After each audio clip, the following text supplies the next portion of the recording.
सत्तेतले तीन प्रमुख मित्र म्हणजे देवेंद्र फडणवीस, अजित पवार ज्यांचं निधन झालेलं आहे, त्यामुळे अर्थात सुनेत्रा पवार इथे आलेल्या आहेत उपमुख्यमंत्री पदावरती, आणि तिसरा मित्र म्हणजे एकनाथ शिंदेंची शिवसेना।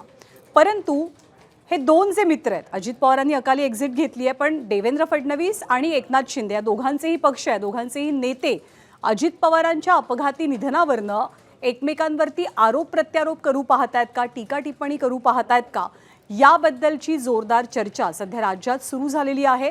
शिंदे विरुद्ध भाजप या वादाचा नवा अंक वाया सुनेत्रा पवारांचा शपथविधी असा जाताना दिसतोय का, हे आपल्याला पाहायला मिळते। आणि त्याला कारणीभूत ठरली आहेत एकनाथ शिंदे यांच्या काही मंत्र्यांची थेट वक्तव्य, जी सुनेत्रा पवार यांच्या शपथविधी संदर्भात काही प्रश्नचिन्ह उपस्थित करतात। त्यामध्ये सर्वाधिक आघाडीवर पाहायला मिळतात ते म्हणजे रामदास कदम।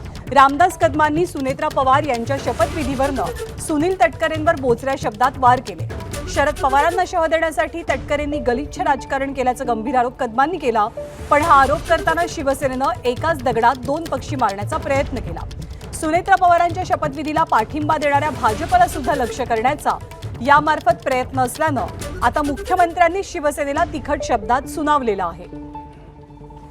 सुनेत्रा पवार यांच्या शपथविधीवरनं होणारं खालच्या स्तराचं राजकारण तातडीनं बंद करा, असा थेट इशारा मुख्यमंत्र्यांनी सगळ्यांनाच दिलाय। यापूर्वी शिंदेचे मंत्री उदय सामंत यांनी सुनेत्रा पवारांच्या शपथविधीवरती बोट ठेवलेलं होतं, तर प्रताप सरनाईकांनी राष्ट्रवादीच्या विलिनीकरणाची कुजबूज आपल्यापर्यंत आल्याचं सांगत भाजपला एक प्रकारे कोंडीत पकडण्याचा प्रयत्न केला होता। त्यामुळे सुनेत्रा पवारांच्या खांद्यावरनं भाजपचा वांदा करण्याचा शिंदेंचा हा प्रयत्न कितपत यशस्वी होणार हे पाहणं महत्त्वाचं असेल।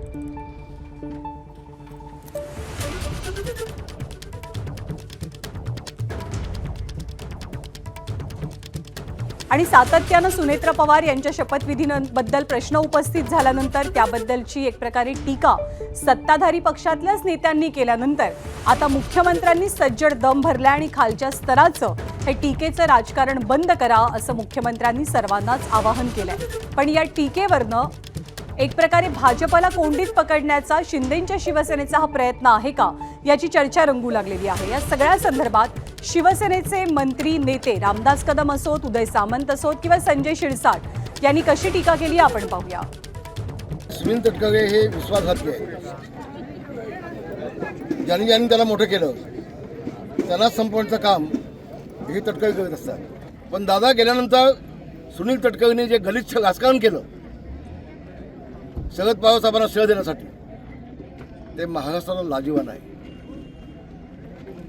अजितदादांची स्मशानामधली राग देखील विजली नव्हती, असं असताना वहिनींना मंत्रालयामध्ये घेऊन त्यांना शपथ घ्यायला लावलं। महाराष्ट्राची संस्कृती नाही आहे आणि सुनील तटकरेला माफ महाराष्ट्र कदापि करणार नाही, कदापि करणार नाही। बघा, शरद पवार साहेबांची बाजू घेण्या एवढे म्हणजे मी माझं वैयक्तिक सांगतो, आम्ही काही मोठे नाहीत, कारण त्यांनी देशाचं नेतृत्व केलेलं आहे। त्यांचा पक्ष हा वेगळा पक्ष आहे आणि अजितदादांचा पक्ष हा वेगळा पक्ष आहे। त्याच्यामुळे मुद्दा असा राहतो की जनतेच्या मनातलं जे काय ते लोकप्रतिनिधींनी मांडलं पाहिजे।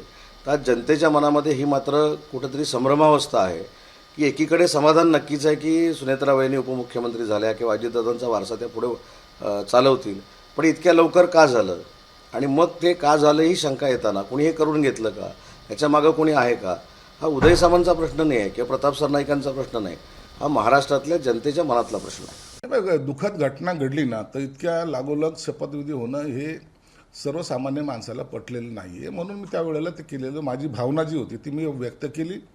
त्यात काही कोणाचा गैरसमज होत असेल तर त्याबद्दल मला काही देणे घेणे नाही, परंतु जनभावना ज्याला म्हणतात ती मांडायचा आम्ही प्रयत्न करतो।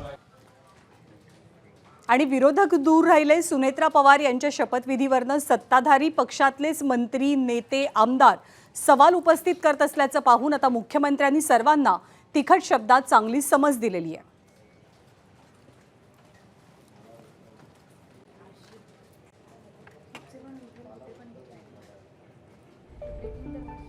जो काही वादविवाद होतोय हा अतिशय निरर्थक अशा प्रकारचा आहे, अतिशय चुकीच्या अशा प्रकारचा आहे। प्रत्येक व्यक्ती केवळ स्वतःचं राजकारण याच्यात कसं पाहता येईल हा प्रयत्न करतोय, हे अतिशय चुकीचं आहे। बघा, शेवटी राज्याचे उपमुख्यमंत्री, राज्यातले एक अतिशय प्रसिद्ध व्यक्तिमत्व असलेले एक मोठे नेते अजितदादा पवारांच्या रूपाने दुर्दैवाने आपल्यातनं निघून गेले, पण त्यानंतर प्रत्येक व्यक्ती त्याच्या माध्यमातून जो काही राजकारण करण्याचा प्रयत्न करतो आहे हे अतिशय चुकीचं आहे. अशा प्रकारचं खालचं राजकारण बंद झालं पाहिजे. एबीपी माझा, उघडा डोळे बघा नीट.